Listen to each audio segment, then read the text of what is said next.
السلام عليكم. في هذا الفيديو غادي نكملوا على لي ميزور وغنحاولوا نطرقوا مجموعه من التفاصيل فيه، لان لي ميزور واحد الاداه مهمه في الباور بي اي، لانه الا كان مضبوط بشكل مزيان فراه كتكون لا فيزواليزاسيون ديال لي دوني ديالك حتى هي مزيانه. اذا اشنو غادي ندير دابا؟ مثلا غادي نمشي عند طابل ريتيرنز وغادي نكليكي عليه كليك دغوات وغنكليكي على نوفيل ميزور عفوا. من مورا ما تنكليكي على نوفيل ميزور فراه غتسنى تافيشا ليا الواجهه هنايا في اوتيز دو ميزور وتافيشا ليا فين غنكتب المعادله ديالي. غادي نسميه مثلا باغ غنسميه توتال ولا نسميه توتال ريتيرنز مثلا توتال ريتيرنز. ندير شو يساوي. من مورا باش ندير شو يساوي فغادي نختار المعادله.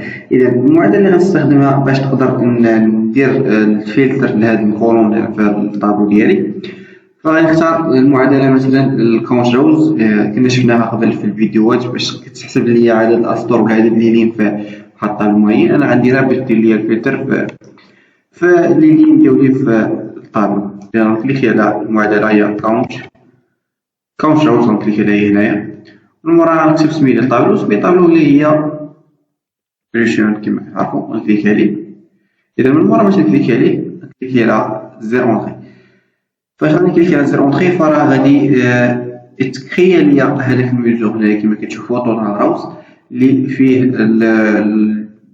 التوتال ولا مجموع الليلين اللي كاينين في الميزور ديالي. إذا غنجرو هنايا مثلا على برا.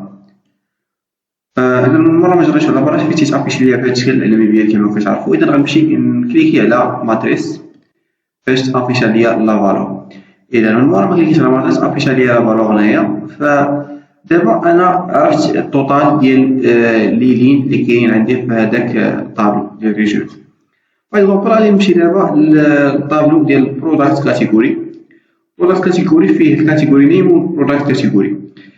إلا مثلا بغيت نعرف في البرودكت كاتيجوري شحال عندي ديال لي لين في كل حاجه. اذا غنكليكي عليه وغادي نجرب هنايا عند لين وغتلقاو من مورا كما كتشوفوا تافيشات ليا هنايا الواجهه بحال الشكل الطابلو. اذا في البرودكت كاتيجوري كاين 4، كاين الاول الثاني الثالث والتوتال هنايا عندي.